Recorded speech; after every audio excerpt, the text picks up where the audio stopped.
Hello नमस्कार। आपके अपने channel Ambe home science classes में आप सभी का स्वागत है। तो मैं आप लोगों की प्रैक्टिस सेट कंप्लीट करवा रही थी। आज मैं आप लोग को बताऊंगी अति लघु उत्तरी, लघु उत्तरी और विस्तृत, ये तीनों मैं आज कंप्लीट करवाऊंगी। आपको किस तरह से प्रश्न के उत्तर लिखने हैं। तो सबसे पहले मैं आप लोग को बताना चाहती हूँ कि अति लघु उत्तरी जो प्रश्न होता है वो 5 से लेके 9 तक होता है और सब में 2-2 होता है, क और ख। जैसे हमारे प्रैक्टिस सेट 1 में क्या है 5 का, क का पोषण का अर्थ लिखिए।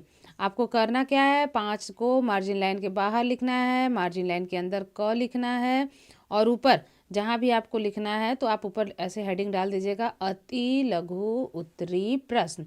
ऐसे करने के बाद आप 5 लिखिएगा, फिर क। तो पोषण का अर्थ लिखना है, तो आपको प्रश्न लिखने की ज़रूरत नहीं है, सिर्फ आप लिखेंगी पोषण। पोषण आपको हेडिंग डालना है। हेडिंग डालने के बाद आप उसके आगे एरो बनाएंगी, फिर नीचे उसको अंडरलाइन भी करना जरूरी है। पोषण को अंडरलाइन करना है। अगर आप स्केच पेन का यूज़ करती है तो स्केच पेन से, नहीं तो ब्लैक पेन से आपको पोषण लिखना है। फिर उसके बाद आप इन्वर्टेड कॉमा में लिखेंगी पोषण का अर्थ। फिर जब पोषण का अर्थ कंप्लीट हो जाएगा, इन्वर्टेड कॉमा बंद करके खड़ी पाही कर दीजिएगा। ये हो गया आपके प्रश्न क का उत्तर। फिर ख आपको लिखना है तो एक लाइन आप छोड़ दीजिएगा। जैसे क आप लिखी हैं तो उसके बाद ख लिखने के लिए एक लाइन छोड़ के फिर आप ऐसे ख लिखेंगी। क्या है, जैसे ख का लिखना है श्वसन में लेने वाली गैस का नाम लिखिए। तो आप लिखेंगे उत्तर श्वसन में लेने वाली गैस, यानी जो जो गैसें हैं श्वसन में उन सब का नाम लिखना है। तो ऐसे करके आपको सारे प्रश्न के उत्तर करने हैं। अगर मान लीजिए अगर इसमें से आपको किसी भी प्रश्न का उत्तर नहीं आ रहा है, मान लीजिए कि क्या है, शिशु को प्रथम वर्ष में कौन कौन से टीके लगवाने चाहिए, ये प्रश्न के उत्तर आपको नहीं आ रहा है, तो आप अगर आप चाहती हैं कि नहीं हमें इस प्रश्न को हल करना ही है, तो आप जब अति लघु उत्तरी प्रश्न कर रही हैं तो उसी के साथ ही कम से कम इसके लिए 2 से 3 लाइन छोड़ दीजिएगा। क्योंकि आपको पता है कि आपके जो अति लघु उत्तरी प्रश्न है वो आपको 25 शब्दों में, यानी अधिकतम 25 शब्दों में लिखने हैं। तो आप उसके लिए 3 लाइन छोड़ दीजिए और एक लाइन आपका जो आप हर क्वेश्चन के बाद छोड़ती हैं उत्तर लिखने के बाद, उसके लिए एक लाइन, यानी 4 लाइन आप छोड़ के फिर दूसरा प्रश्न आप लिख सकते हैं। लेकिन ये चीज़ दिमाग में रख लीजिएगा या अपने पेपर पे पेंसिल से निशान बना लीजिएगा कि अभी आपको ये प्रश्न को हल करना है। और पेपर हल करते समय आपको पेपर पे पेन का यूज़ नहीं करना है, ये चीज़ का ध्यान रखिएगा। आप पेंसिल का यूज़ करिएगा, जो भी आपको टिक करना है या फिल इन द ब्लैंक्स या जो भी चीज़ है, तो आप पेंसिल का यूज़ करेंगी और पेपर हल करने के बाद उसे इरेज कर देंगी। क्योंकि अगर आप पेपर पे कुछ उल्टा फुल्टा करती हैं या पेन का यूज़ करती हैं तो कभी कभी हो सकता है कोई एग्जामिनर ऐसे होते हैं जो कि देखने के बाद उनको ऐसा लगता है कि बच्चा पेपर जो है नकल किया है। तो इस तरह से ऐसा कुछ भी मत करिएगा, आप लोग ध्यान दीजिएगा। जो भी कुछ करना रहेगा आप लोग पेपर पे पेंसिल से यूज़ करने के बाद उसको इरेज कर दीजिएगा और एकदम केयरफुली अपने कॉपी पे अच्छे से करिएगा। प्रश्न के उत्तर सही से लिखिएगा और लिखने के बाद जो जो प्रश्न आप कंप्लीट करते जाइए उस पर निशान लगाते जाइए, ताकि आपके भी दिमाग में रहे कि अभी हमने कौन सा प्रश्न किया है और कौन सा छोड़ा है। ठीक है, तो अब इसके बाद आता है आपका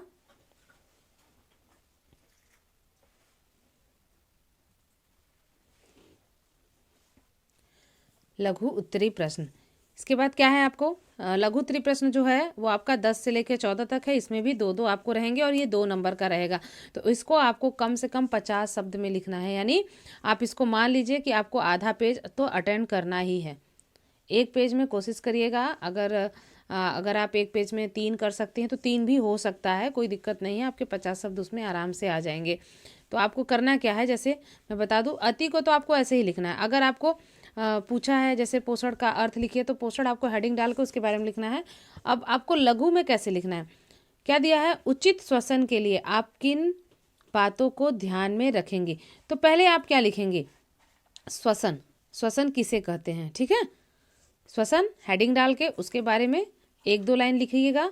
फिर श्वसन के नीचे बिल्कुल उसको अंडरलाइन करना है। फिर आपको क्या दिया है, उचित श्वसन के लिए आप किन बातों का ध्यान में रखेंगे। तो आप लिखेंगे उचित, ये भी आपको ब्लैक पेन से ही लिखना है या ब्लैक स्केच पेन से लिखना है। उचित श्वसन के लिए आप किन बातों को ध्यान में रखेंगी।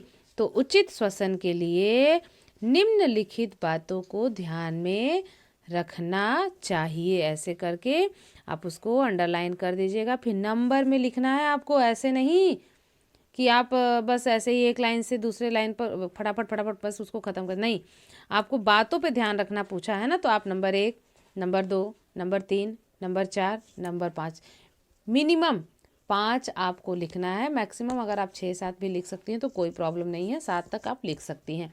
तो आप लेकिन ये है कि आपको ज़्यादा ही समय नहीं देना है, आपको और भी प्रश्न करने हैं, तो इस तरह से आपको करना है।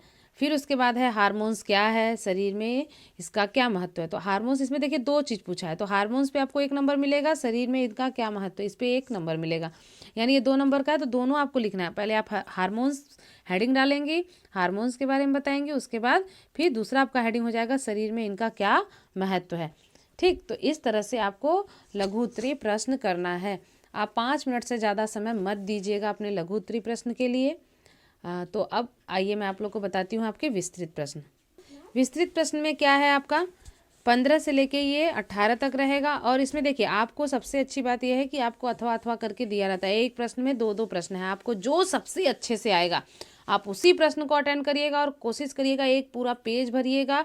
अगर आपको ज़्यादा समय बचता है तो आप 1.5 पेज लिखने की कोशिश करिएगा, क्योंकि इस पे आपको नंबर अच्छे मिल सकते हैं। ये 5-5 नंबर का है और 2-2 हर एक प्रश्न में कम से कम 2-2 पूछेगा। अब जैसे इसमें दिया है नामांकित चित्र में मस्तिष्क की रचना स्पष्ट कीजिए। अगर आपको फिगर अच्छे से बनाने आता है तो आप ज़रूर बनाइएगा, क्योंकि फिगर पे आपको बहुत ही अच्छा नंबर मिलता है।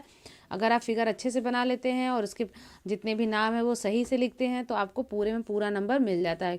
लिखने पे थोड़ा जैसे आधा नंबर 1 नंबर कभी कभी कट भी जाता है, लेकिन अगर आप फिगर अच्छे से बनाती हैं और उसके सारे पार्ट्स के नेम सही से लिखती हैं तो आपको पूरे में पूरा नंबर मिलता है।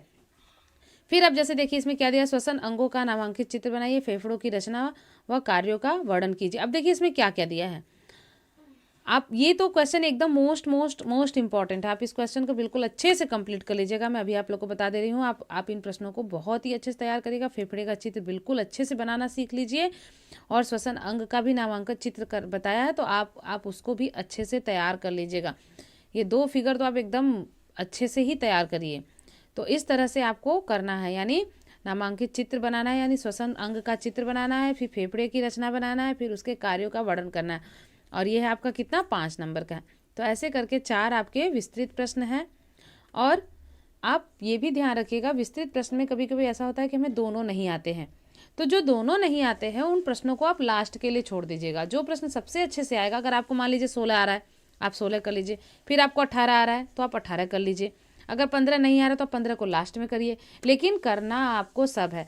और सबसे लास्ट में और सबसे महत्वपूर्ण बात मैं आप लोग को ये बताना चाहती हूँ कि कॉपी जब आप पूरा कंप्लीट कर ले, पेपर पूरा हल कर ले, तो प्लीज़ एक बार आप शुरू से बिल्कुल शांत दिमाग करके आप अपने कॉपी के हर एक प्रश्न को अच्छे से पेपर से मैच कराइए और देखिए कि आप कौन कौन से प्रश्न की हैं। कभी कभी ऐसा होता है कि हम प्रश्न को करते जाते हैं और एक प्रश्न को हम छोड़ देते, फिर वो हमारे दिमाग से निकल जाता है और जल्दीबाजी में हम भूल जाते हैं, आता हुआ भी प्रश्न हम भूल जाते हैं। तो ऐसा मत करिएगा। पेपर को कम से कम अगर आपके पास समय बचता है तो 1 बार 2 बार रीचेक ज़रूर करिएगा। और जिस प्रश्न में आपको डाउट रहता है कि नहीं ये प्रश्न मुझे नहीं आ रहा है, उस प्रश्न को सोच समझ कर लिखिएगा, लेकिन प्रश्नों को छोड़ना नहीं है। तो ये है आपके प्रैक्टिस सेट नंबर 1 जो मैं आप लोगों को कंप्लीट कर दी और मैं बता दी कि आप लोगों को किस तरीके से पेपर हल करना है। अब आप लोगों के लिए कुछ इम्पॉर्टेंट क्वेश्चन लेके आऊँगी और जैसे ही आप लोगों के एग्ज़ाम के डेट क्लियर हो जाते हैं और एग्ज़ाम का डेट नज़दीक हो जाता है तो मैं आप लोगों को और भी यानी पेपर में हल करके आप लोग को दिखाऊंगी कैसे आप लोग को कितने शब्द या कितने पेज में या कैसे प्रश्नों के उत्तर लिखना है। तो आप सभी लोग मन लगा कर पढ़िए, अब समय ज़्यादा नहीं है, ठीक है। तो अपनी पढ़ाई पे ध्यान दीजिए और जो क्वेश्चन बहुत ही महत्वपूर्ण है उन प्रश्नों को अच्छे से तैयार करिए और प्रश्न को तैयार करने के बाद खुद से लिखने की कोशिश करिए, देखिए आप कितना उसे लिख सकती हैं।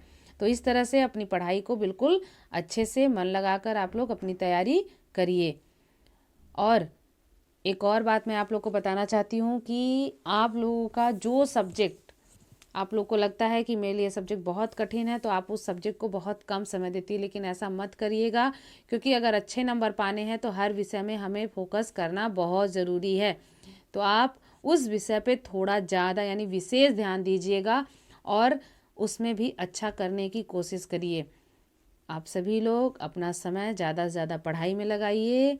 और अब मैं अपना वीडियो ख़त्म करने जा रही हूँ, तो आप सभी लोगों को नमस्कार, बाय बाय।